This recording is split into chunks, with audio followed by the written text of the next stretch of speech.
Hello, I'm Heidi Wittenberg, a gender affirmation surgeon in San Francisco, and I wanted to again talk about peritoneal pull-through techniques because it's become apparent recently that there's a lot of confusion about how the graft is used, and there's starting to pop up different definitions and maybe confusion about how different surgeons do the surgery and how the peritoneum is actually placed into the vagina. So I would start off by saying, look, there's several ways we do apply the graft for surgery. Let's split it up into revision surgery and primary vaginoplasty surgery. For revision surgery, there's already a pre-existing graft. Usually it's skin from a penile inversion technique. Then we're taking whatever healthy tissue that is there in the pre-existing vaginal vault, going up above laparoscopically, whether it's with laparoscopic tools or assisted with robotic instruments, and we go above and surgically open up the top of the vagina, maybe open up and get rid of any scar that we can see, and then literally pull down graft from the peritoneum that's still attached to the original peritoneal graft to marry it to the healthy skin vaginal epithelial tissue that's existing. We don't want to go down and remove healthy vaginal lining tissue because it actually puts you at a greater risk of resecting what's on either side of that, which is bladder and rectum, which can cause a whole mess of other issues. So that is a little bit of a hybrid technique that you're marrying healthy vaginal lining with the peritoneal lining. So that's one step. The next step is the primary vaginoplasty with peritoneal lining. For the most part, when you're using a peritoneal pull-through technique, which was developed by gynecologists for cisgender women who had vaginal agenesis or issues with their vagina being formed from the embryologic development.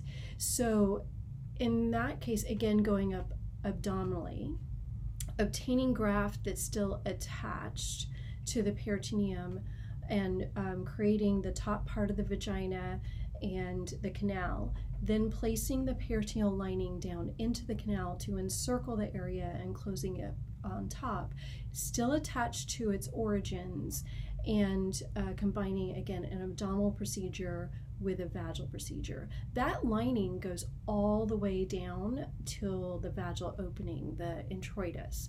So it's more of a full-length graft. I think out there are some concerns about like what is a hybrid technique, what are other issues that are coming up.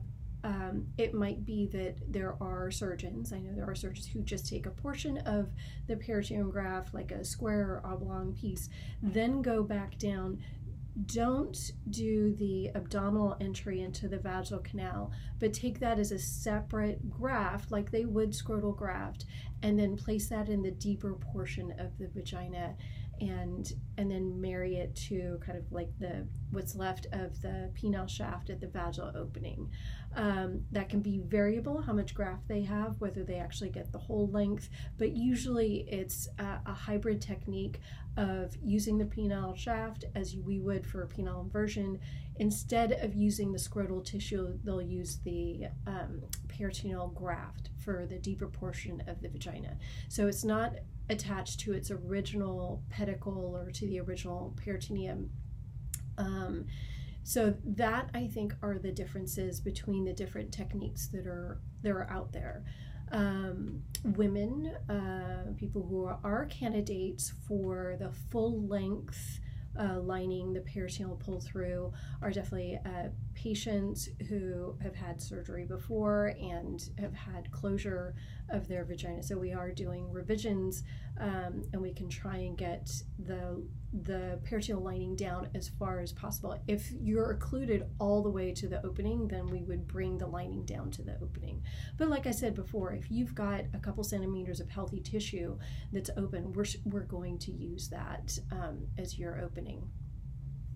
The other patients are anybody who does not have adequate tissue for the length of the vaginal canal that you desire. So anybody who's had an embryologic issue, anatomic issue, has been on puberty blocker, so therefore doesn't have enough scrotal tissue. People have had surgery or trauma. I've had one patient that no matter what she did, 2 years of hair removal, was unable to really bring down the hair growth on the scrotum and the base of the shaft. So we had to use a peritoneal pull-through. I am, for candidates, providing a primary vaginoplasty with peritoneal pull-through under, again, specialized conditions and discussion of what that's involved. It's a newer technique in gender affirmation surgery. This procedure has been around in GYN world for over 50 years. The problem with this surgery is that there's no great long-term data on it, even from the GYN world. I know there are some studies quoted from India of 36 patients, but when you do break down that study, only 2 to 3 patients were followed for 7 years, and they only followed sexual satisfaction, that the patient was able to have sex, and the depth they got was 8 centimeters. So a natal vagina is 8 to 9 centimeters, and typically with gender affirmation surgery, we're trying to get about 12 to 13 centimeters. So 3 patients followed 7 years, had 8 centimeters depth. They did not follow necessarily long-term or longer than that for having to dilate, what was a lubrication, long-term sexual satisfaction, and further surgery needed. So in the blogosphere for peritoneal pull-through is that there's lubrication, there's less maintenance, no need for dilation, and that you get more depth. What I have found in my 10 patients of the first year of doing this procedure for my gender affirmation patients is that the depth has ranged from 8 to 15 centimeters, so hugely variable. There has been some strictures or like scar rings at the top. Most of those have softened up with time. Yes, there's lubrication, although for one patient 4-month post-op that decreased drastically. It is continuous lubrication, not on demand or with excitement, so it's continuous lubrication.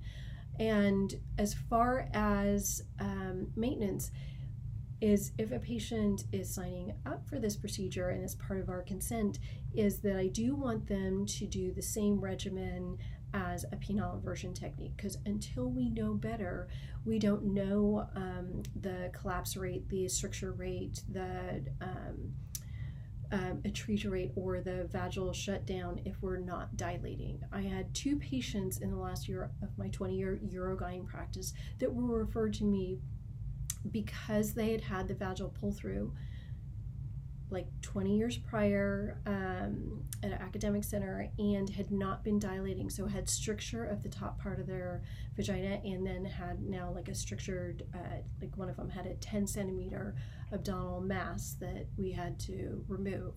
So we don't know the long-term issues with this procedure yet, and I think if you're signing up for this, realize that we want to follow you so that we can better consent and inform and figure out how our post-op regimen is for patients.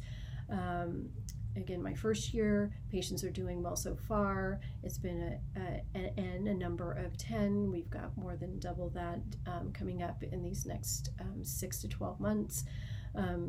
we'll be writing papers on how outcomes are. The other thing you should be asking your surgeon is what's their background, how many have they done, what's their experience, what's their complication rate in general for penile inversion technique.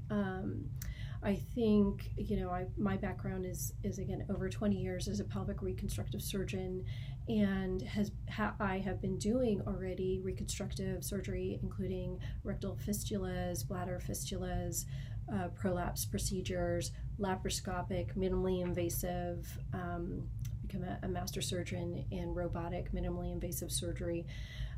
So I feel very lucky and fortunate that I feel like my surgical path, my career has really led me to be made for offering this procedure. I do the penile inversion technique, and now I can marry all the skills of my 21 years of experience at this point for the peritoneal pull-through options, and do the procedure starting from start to finish. There's an assistant surgeon there, but having the skill set where I am responsible from start to finish, I think is a benefit. I think most places, because this is primarily this surgical arena is populated by plastic surgeons, is it tends to be a team approach with several surgeons taking different parts of the procedure to make it a complete procedure. I feel fortunate that I deal with most of my complications because I have the skill set to do that, but also know how to do everything from start to finish and make it a more efficient and optimize surgery for you. So again, just asking what experience is, how many have been done, and looking forward to getting some papers out there so that we can better inform the community on what the surgery is and the options. Okay, thank you.